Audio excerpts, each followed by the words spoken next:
Hello everyone. Start करते हैं numerical से। तो फर्स्ट न्यूमेरिकल है, ये क्या रखा है, the volume flow rate V of a liquid. तो volume flow rate V capital V से डिनोट कर रखा है through a pipe of radius R and pressure gradient is given by. तो वी दे रखा है V equal to pi by 8 P R raise to power 4 divided by eta L. अब ये रखा है check the correctness of the relation, ये equation correct है या इनकरेक्ट है। अब पॉइंट ये है वी वी क्या है, volume flow rate, pi constant 8 constant, ठीक है। पी प्रेशर, एल लेंथ, तो pressure upon length, pressure gradient, R radius of the tube and eta viscosity, coefficient of viscosity, ठीक है। तो डायमेंशन फॉर्मूला लिखते हैं, लेफ्ट हैंड साइड के आपके पास L H S, L H S है वी वॉल्यूम फ्लो रेट, तो वॉल्यूम डिवाइडेड बाय टाइम, तो वॉल्यूम होता है एल क्यूब और टाइम टी से डिनोट कर लिया। सॉल्व करके आंसर आ गया आपके पास M raise to power 0, L raise to power 3, T raise to power -1 point, ठीक है। अब बात करते हैं आर एच एस की। Right hand side, right hand side जो आपके पास कैलकुलेशन है उनको सॉल्व करने के लिए पहले लिख लिया फर्स्ट पॉइंट।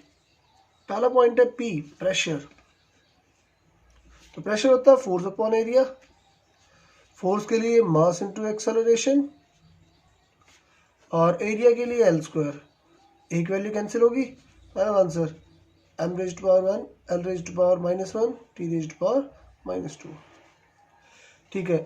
आर क्या आपके पास radius, R raise to power 4, तो एल रेज टू पावर 4। ईटा क्या है, विस्कोसिटी, कोफिशिएंट ऑफ विस्कोसिटी जो आपने पहले सॉल्व कर रखा है, स्ट्रेस ओवर स्ट्रेन रेट,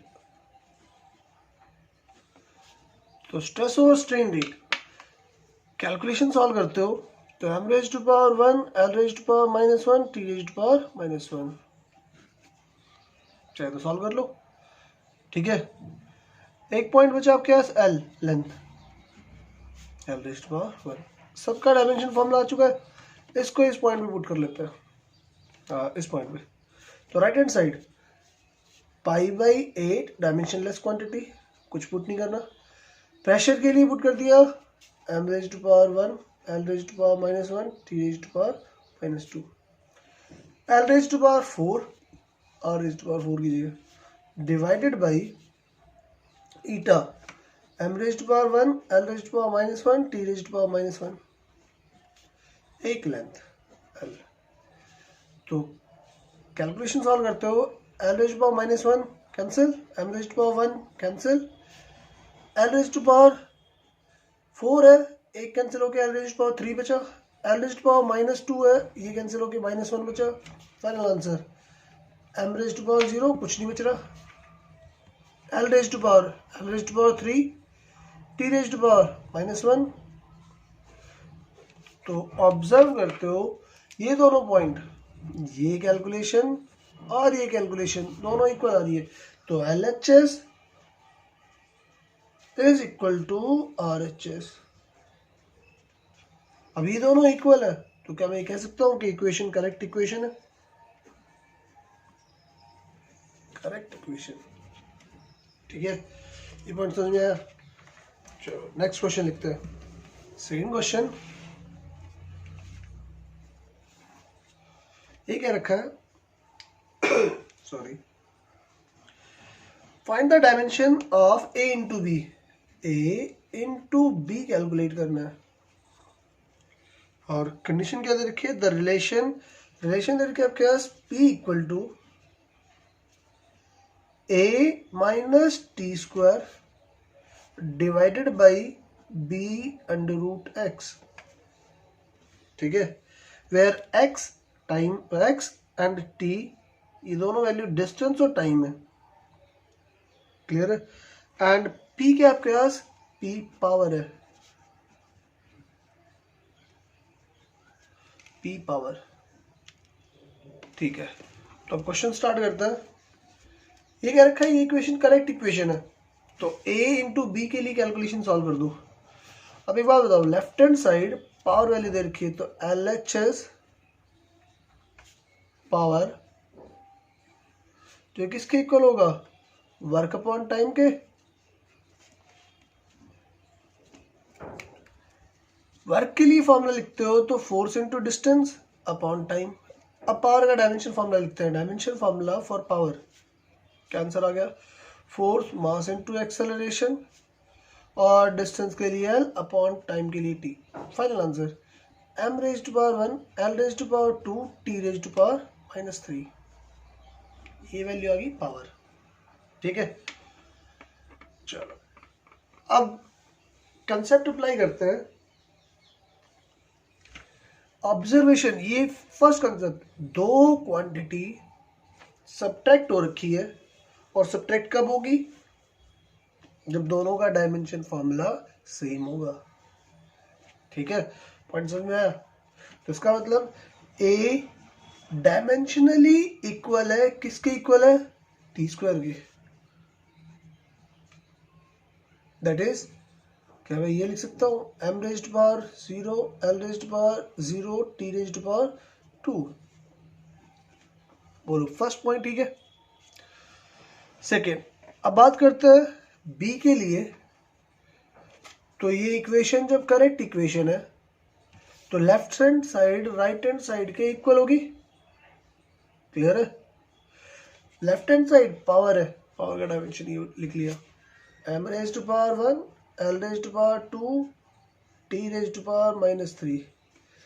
जो इक्वल करना है राइट हैंड साइड के, इन दोनों का डायमेंशन सेम है, तो दोनों की जगह एक ही वैल्यू लिख लूंगा, T raise to power 2 divided by B के लिए डायमेंशन कैलकुलेट करना है, और x है लेंथ, लेंथ पावर कितनी आ जाएगी आपके पास 1/2, L raise to power 1/2।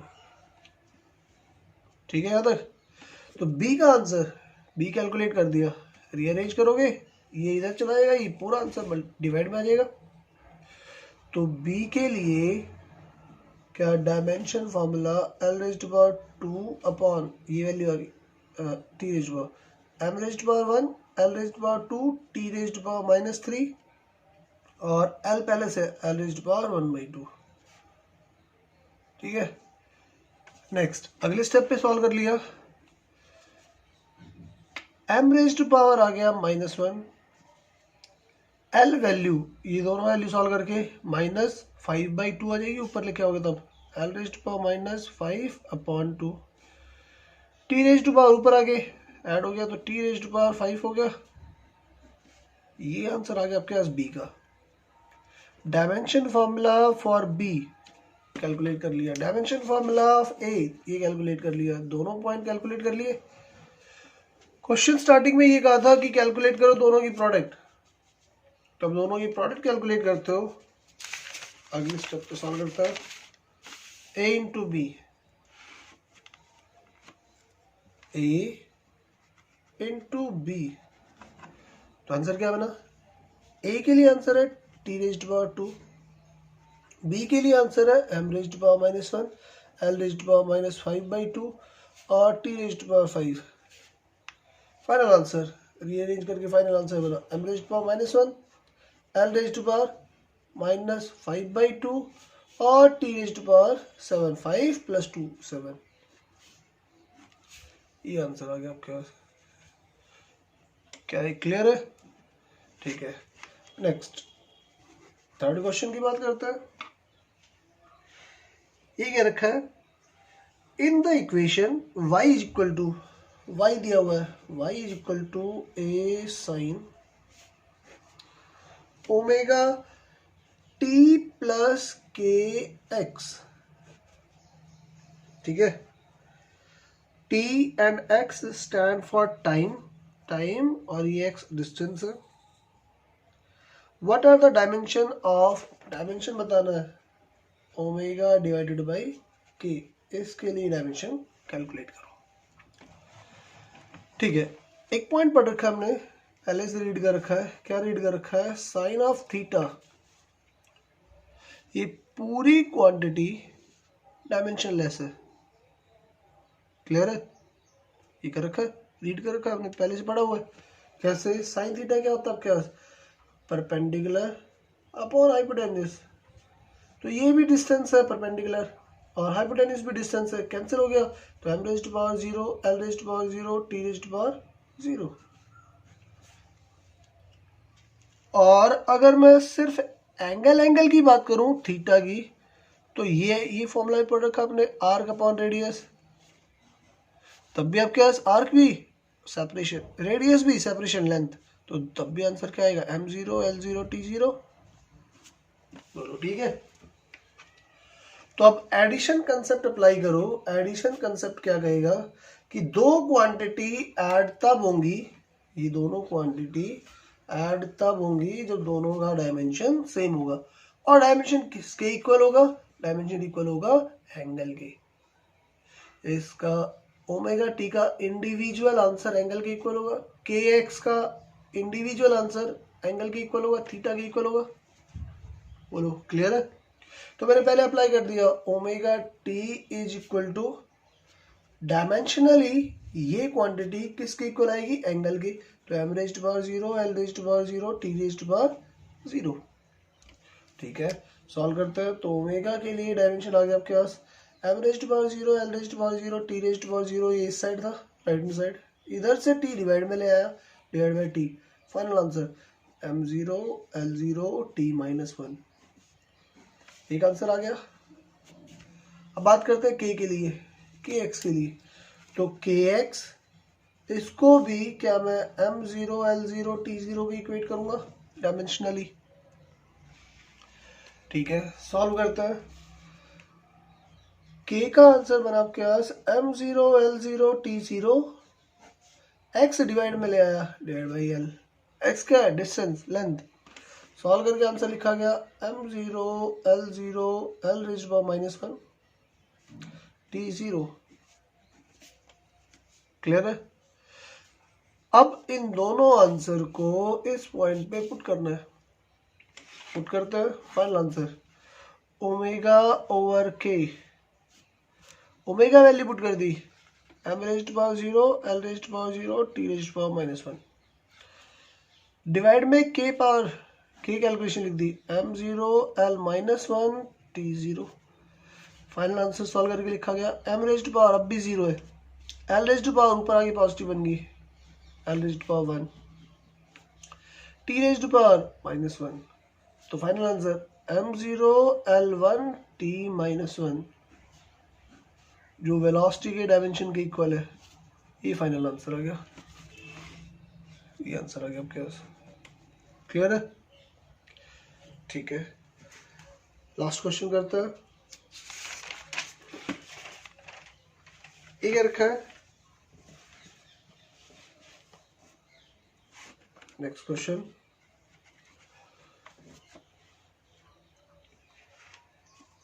Find the dimension, dimension calculate करो of a into B upon C. ठीक है, इन रिलेशन, किस रिलेशन के अकॉर्डिंग? ये क्या रखा है? f is equal to a upon root x plus B x plus C x square. ठीक है, वेयर f के आपके पास force, x distance, t time, x distance. ठीक है, f के आपके पास फोर्स, तो ये इंडिविजुअल फोर्स के इक्वल होगा, ये भी फोर्स के इक्वल होगा और ये भी फोर्स के इक्वल होता है। क्लियर है? तो डायमेंशनली फोर्स का आंसर लिखा गया फॉर ए। पहले ए के लिए स्टार्ट करते हैं। फोर्स है मास इनटू एक्सेलरेशन, जो इक्वल कर दिया ए अपॉन रूट एल के। एक्स किसके इक्वल लिख दिया? एल के इक्वल लिखा गया। क्लियर है? ठीक है, तो ए वैल्यू किसके इक्वल आ गई? डायमेंशन ऑफ ए, ये मल्टीप्लाई में लिख लिया, m raised to power 1 l raised to power, यहाँ पावर 1/2 है, यहाँ 1 है, तो सॉल्व करके 3/2 लिखा गया, t⁻⁻², पहला आंसर। ठीक है, अब इसकी बात करते हैं। तो फोर्स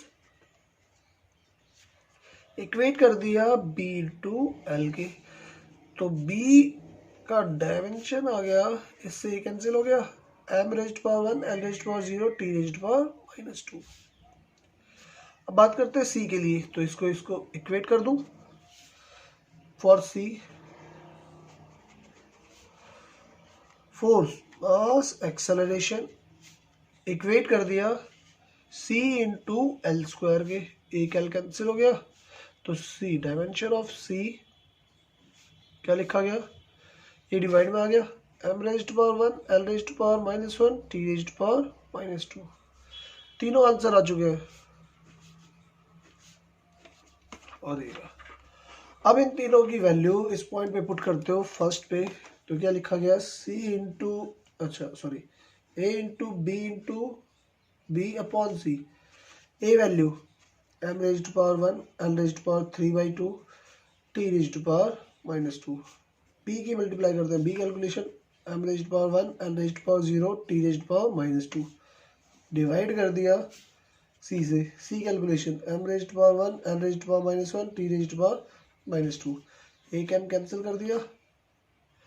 ठीक है, तो आंसर आ गया m⁻1